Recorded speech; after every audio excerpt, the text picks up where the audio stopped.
The biggest hurdle facing Minnesota possible Uber and Lyft deal, right? Why can they not make a deal? It's very simple, right?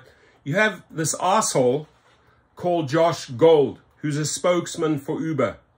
And basically he's been instructed, don't pay, get the minimum, right? It's just how the guy rolls. Arch enemy of drivers, this piece of trash, Josh Gold. I've reported on him before. Small little guy, maybe he's got the small penis syndrome, I don't know. But he's trying to act bigger and tougher than he is. Big blowhard, barks a lot, says, oh, we'll leave on April the 1st, then pushes the date till May the 1st, then now they're talking July. So whatever comes out of that guy's mouth makes zero sense. My message to Minnesota drivers, dig in, fight, and Josh Gold, if we don't like your deal, you have to leave, unfortunately, right? You can pack your little bag, your little panties, and you can get the fuck out of Minnesota. We don't need you there. There's many other companies ready to rock and roll. So drivers, you got to keep the fight alive, right? You got to keep the fight alive. And like I said, you want to keep the public engaged. That's their biggest worry. You want to know what their biggest worry is? It's those politicians, Democrats and Republicans, that if the drivers get the public involved, right? And you got to be forceful with your message. You got to protest. You got to go to the Capitol. You got to keep the news, the media involved, and say Uber and Lyft are only prepared to pay trash. They're represented by this piece of trash called Josh Gold, and these politicians are backing them. It's not the public's interest on how Uber, Lyft, and these politicians are brokering deals. That is how you have to play the card.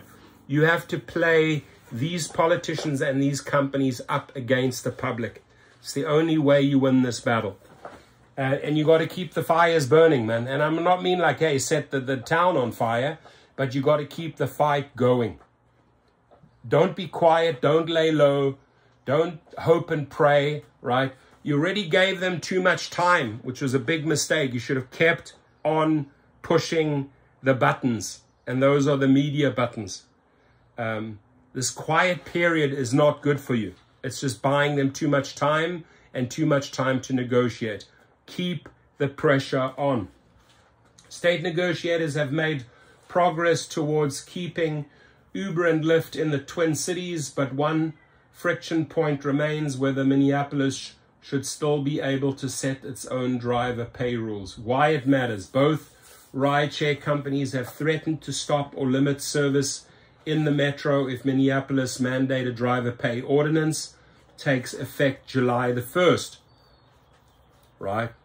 All big talk by Uber and Lyft. Oh, we're going to leave on April the 1st. We're going to leave on May the 1st. Then you started paying off politicians and suddenly it's July the 1st. Ramping up pressure on Minnesota legislator to intervene. Yes, but state intervention won't matter if Uber and Lyft lawmakers and drivers can't agree on whether Minnesota should override the city's driver pay increase, which they have not yet done. State of play. Where to set minimum pay rates for rideshare drivers is the big question remaining in statewide negotiations. House Majority Leader Jamie Long, Minneapolis, told Axios. Senator Omar Fateh said he's optimistic about reaching an agreement on pay, saying the parties are closer than we are apart. The friction point, even if negotiators agree on a state-level pay rate, the thorny issue of whether that should preempt Minneapolis ordinance looms as a possible deal breaker.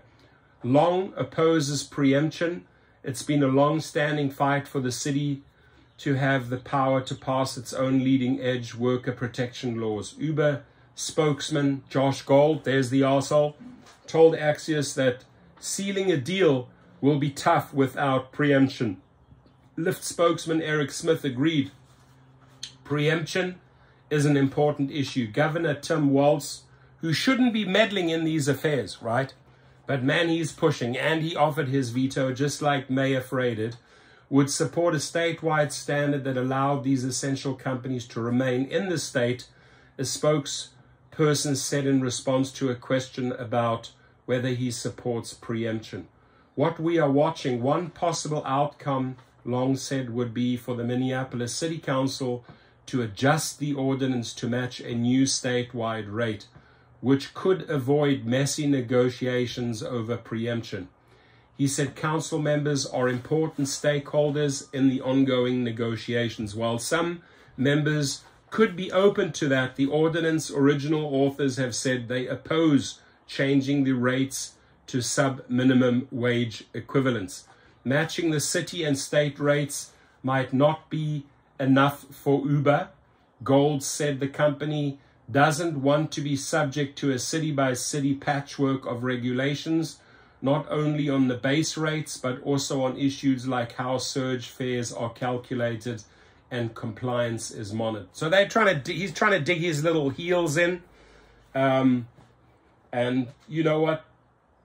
You got to go, you got to go. If you've got to kick him out, you've got to kick him out, right? It doesn't have that power over you drivers. By the numbers, Minneapolis rule would require that drivers earn at least $1.40 per mile while operating within city limits.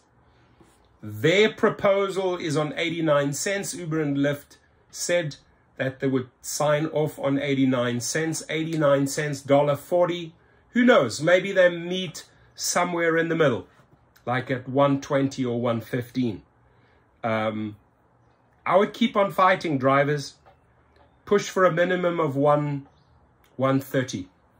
Don't even talk to these people if they are not willing to operate on 130. And the one thing they have to learn to do is work together. That means